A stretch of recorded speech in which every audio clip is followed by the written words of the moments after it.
Para você que clama, esse é a Palavra da Fonte. Hoje eu gostaria de ler com vocês dois textos, passar por dois textos da Bíblia que falam de um dos momentos de maior trevas na humanidade. O primeiro desses textos é Marcos 15, versículo 33. Vamos ler o que o texto diz? E houve trevas sobre toda a terra, do meio-dia às 3 horas da tarde. E por volta das 3 horas da tarde, Jesus bradou em alta voz: Eloi, Eloi, lama sabachthani, que significa: meu Deus, por que me abandonaste? Muitos de nós lemos esse texto da Bíblia e falamos sobre que talvez Deus tenha abandonado Jesus naquele momento por conta dos pecados que ele estava carregando, os nossos pecados. Mas eu quero ler, o segundo texto que eu quero ler com vocês é Salmos 22. E olha como interessante a maneira como Salmos 22 começa. Primeiro versículo: meu Deus, por que me abandonaste?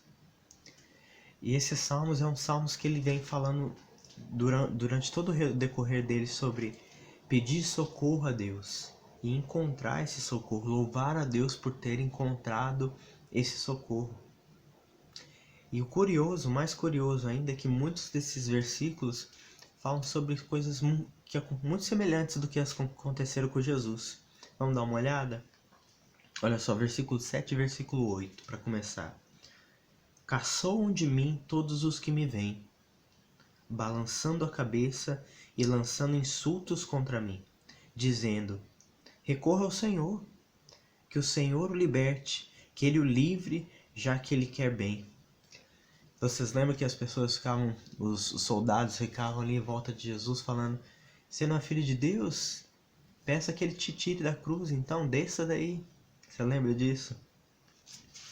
E olha só, outro texto, outro versículo, versículo 24, diz assim: pois não menosprezou, nem repudiou o sofrimento do aflito, não escondeu dele o rosto, mas ouviu seu grito de socorro.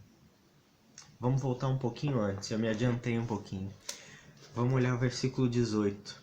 Olha só o que dizem: dividiram as minhas roupas entre si e lançaram sorte pelas minhas vestes. É exatamente o que aconteceu com Jesus. Mais um versículo aqui que aponta para Jesus, né? Então esses versículos que apontam para Jesus aqui, eles mostram que aquele primeiro lá em cima, que começa falando Deus meu, por que me abandonaste? Também está falando sobre Jesus, sobre o que aconteceu com Jesus. E agora, mais interessante do que isso é que Jesus falou isso na cruz ao ouvido de pessoas que conheciam as Escrituras, conheciam esse texto aqui de Salmos, né? Os judeus da época, eles não são como muitos de nós cristãos somos, né? Que dizemos que cremos na Bíblia, mas a gente não conhece a Bíblia de fato, né? Os judeus, eles conheciam muito bem as Escrituras. E quando Jesus fala essas palavras, você pode ter certeza que remeteu a muito deles de volta a esse texto aqui.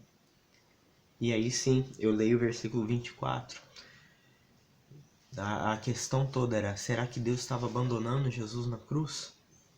Olha o que o versículo 24 diz: pois não menosprezou, nem repudiou o sofrimento do aflito, não escondeu dele o rosto, mas ouviu o seu grito de socorro. Versículo 27. Todos os confins da terra se lembrarão e se voltarão ao Senhor. Todas as famílias das nações se prostrarão diante dele, pois do Senhor é o reino, e ele governa as nações. O último versículo do texto diz assim: e é um povo que ainda não nasceu, proclamarão seus feitos de justiça, pois ele agiu poderosamente.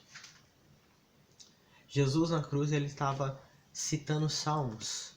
Ele estava citando um salmo que falava que aquele momento ali, que parecia um momento de derrota, de vergonha, de sofrimento, era na verdade plano de Deus para o bem da humanidade. Era a vitória de Deus. Era Deus agindo poderosamente para aquela geração e para as gerações que haveriam de vir. E o que eu quero falar com você hoje é algumas vezes na nossa vida, alguns sofrimentos, né, alguns males vêm para bem. Não é isso que o ditado diz?